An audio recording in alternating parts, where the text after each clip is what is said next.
Hello and welcome to sim.bc, where today is 17:20. It's just 20 past 5 in the afternoon slash evening. I've eaten, I've been to school, I've done all of that good stuff, practice for my exam, or my midterm rather, that I will have on Thursday. And today I'm going to do my French as well after this, and it's all rolling on fine.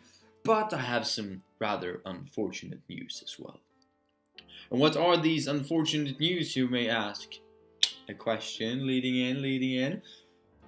Well, it is that, but this is not about questions yet. Coming there, we will go there. It is that I figured out today. The information has been available to me for a long time, but I checked it today, and it turns out during the 13th, 14th, and 15th of December, I will have 4 exams. Oh, God. I mean, they will probably not be that hard. I mean, not to be hard on the school, but the quality of the exams, not the quality of the exams, the quality of the exams are pretty good. Like the structure of them, how they are presented, the clarity of the questions again.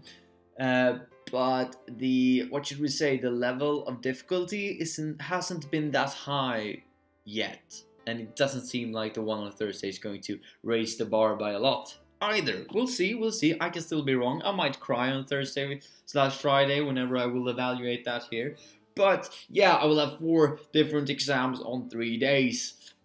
That's a lot. Even though if they might be easy, it's still the psychological pressure of actually handling all of that. And the what should we say, the resource and time management to actually study on everything and adapt to how much time you have until the exam and stuff and so on and so forth. But that's not why you are here today now, is it? No, because you are here probably because you read the title with your peaks and you think that this is going to be all about questions. But I have a question for you. Is it?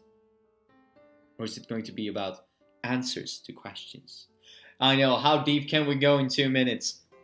We're going to go through some questions that I've been introduced to quite recently, stuff I've known since a long time back, but that I haven't really adapted to. Adapted is the wrong word, that I really haven't thought that much about. But we went through this in negotiations and I thought, well, why not? It might be kind of fun to do. So, today we're going to discuss questions. And there are 2, in my opinion, in the class, it wasn't. In the class, everything was the same. Like, they were all on the same level.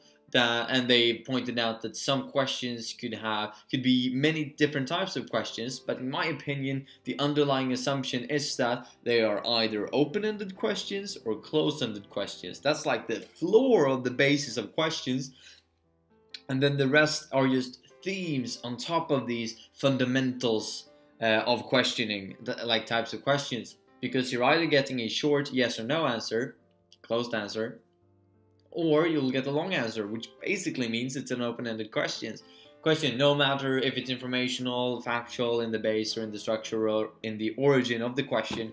You will still boil it down to these 2. That's my opinion. So as I said, I see open-ended and closed-ended questions as the floor, and everything else I'm going to discuss as furniture on top of these questions, on top of these fundamentals. But starting off then, what is open-ended and what is closed-ended questions? Now, I kind of touched upon it just now, but to get a bit more in-depth with it. Open-ended questions is basically you're asking a question that is meant to be interpreted by the person you're talking to be able to make them give you an answer. Yeah, well, that's what all questions are about, except the rhetorical ones, aren't they? But what I'm meaning with this is that, even though it wasn't that clear, is that an open-ended question is a question you ask where you anticipate a lot of different answers. And these answers can be quite extensive within themselves, and they can provide lots of different perspectives and lots of different aspects of what you actually asked for. In my opinion, open-ended questions, if we are to adapt it to the sales cycle, is something that is really good during the needs assessment. And as you all know, or should know, that's the 3rd step, prep, introduction, needs assessment. I would say open-ended questions is really good to have in a needs assessment, because the person who is going to ask the questions, pose the question, should be talking rather about 20% of the time, and let the client, should we say, stand for 80% of the communication. Therefore, an open-ended question is good instead of a closed-ended question that, on the other hand, is meant to only have a few different viable answers. So it's either a yes, or a no, trying to eliminate the maybe in between. And that's the basis on open-ended and closed-ended questions. Open-ended questions, lots of different answers, lots of different perspectives to take in. Closed-ended questions, more like yes or no, like sure, trying to keep it condensed and closed. This is something you might want to do at the end of the discussion if you have little to no time, but if you have, then you haven't managed your time properly, right? Your time management should be considered, but as well as when you're getting into actually making a sale, try to perhaps focus more closed-ended questions so that you actually orientate the person to actually make a sale, which we will get into as well. So then there are 5 different, as I say, lay-ons on this. It's alternatives, alternative questions, orientational questions, informational questions, factual questions, and in-depth questions. Now, some of these you might know or might see will cross over on each other, and that's the fundamental idea that one question can have many different layers.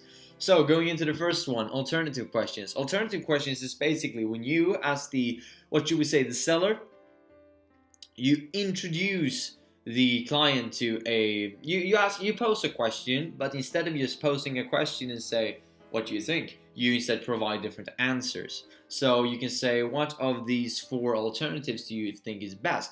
This is basically the bias of the MCQ that you see in your exam and your average exam, your average test, where you have a multiple choice question, and instead of just asking the question and let you answer whatever you want, the teacher has already posed 4 different criteria like A to B, A to D, or A to F, A to G, A to Z if they're really, really strict and weird, but up to them, I guess, I suppose.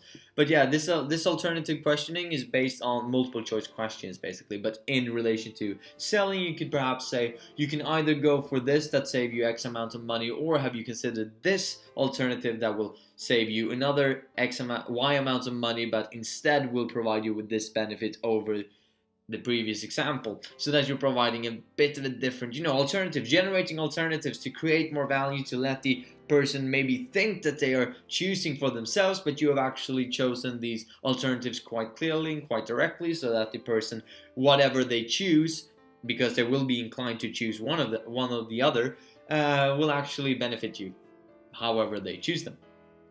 Moving in then to orientational, which is a good segue from alternative MCQs to orientational, because orientational questions are all about you trying to influence the client yet again. Yes, you're trying to influence the client to make a decision. So, for instance, you can say, well, this is really good but however, if you shave this down, like in the production, if you implement a bit of a more lean thinking, there will be less noise in the production line in your supply chain. Wouldn't that be good? So you're kind of suggesting in the question which way you want this the direction of the conversation to go in. So even though it's a question, it's more posed of a bit of a statement, mate. You know what I mean? You're trying not only to question to get the person to think about the question, but also try to give an incentive of where you want the client to actually go with this question. So yet again, you're saying we could do this. Wouldn't that be good? That's already implying that you think this would be good, which might make the client more inclined to go in the same direction. And since you presented the direction already, many people tend to go in the direction that is presented if no other is shown. That's also something very good that you can utilize. Of course, this isn't true for everybody, and it's obviously going to be, what you would say, dependent on how good you are at suggesting in a question, because if it's too obvious, people might be put off, think like, oh no, this is weird, and if it's too subtle, people might not even pick up on it. But even if it's too subtle, it will probably build a context over the course of the conversation and the communication, which will be probably good. So I would say rather too little than too much, because if people know what you're doing, and it seems to be very clear that they're not making the decision and you're influencing them, but rather you have already taken the decision and they're not a part of it, that could be really bad. So that's orientational. Moving in then to informational and kind of factual in the same time, because these are kind of similar.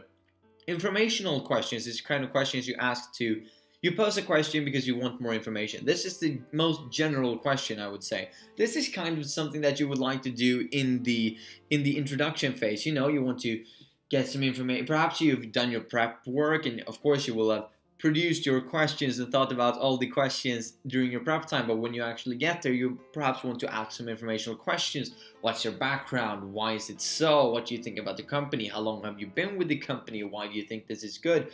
What do you think about, now perhaps not what do you think, but just general information, what the person can present to you. Not so factual, in fact, because you want this to be like the personal connection phase. So maybe not how much you produce, I want numbers, mate, but more like general information that doesn't feel that confidential and just eases into the discussion of what you want to push the, well, this is kind of orientational as well, as I said, the crossover, but kind of pushing the information towards something that you think will be beneficial for what you're selling, or what you will try to convince the person of, or what is in your interest. So try to drag out some information to make it easier to move over to factual questions, I would say.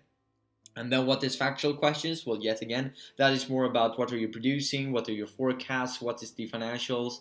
And yet again, these questions should be intertwined with informational questions, because yet again, numbers are boring straight off. Most people on earth think that. I know that there are many people, myself kind of included, who actually think that numbers are great, and I love watching numbers and analytics and stuff, but most people don't share my enthusiasm for it, if we say it like that.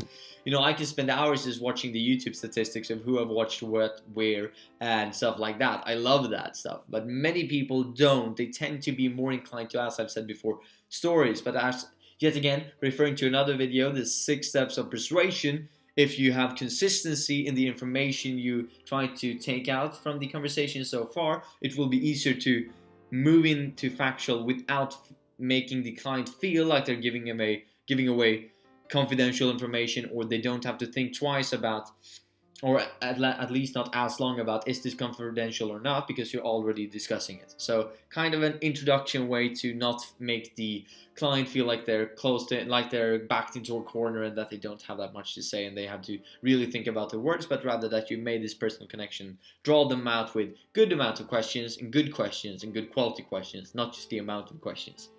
You shouldn't just bombard them. And then that leaves us with the last question that tends to be more open-ended in my opinion, but it could be closed as well if you have a really, really good question of this sort. And what sort of a question am I talking about? Well, it is, of course, in-depth questions. And in-depth questions is more about, in my opinion, or rather my interpretation of it is more that you ask the person, what do you think? What is your opinion about this? Not only informational, orientational, you've not provided alternatives, you're not trying to gain some facts, you're trying to actually think, you're trying to create the discussion, something that is deeper meaning, and you can do this with factual, informational, orientational, and alternative, well, even though alternative is hard, but questions as well. It's just that when you ask, what do you think? It's so much more of a incentive for the client to start thinking about it, a deeper understanding, a deeper thinking, a deeper meaning behind the actual figures, behind the information. You want to try to drag out something, a point of discussion, maybe something that's very controversial.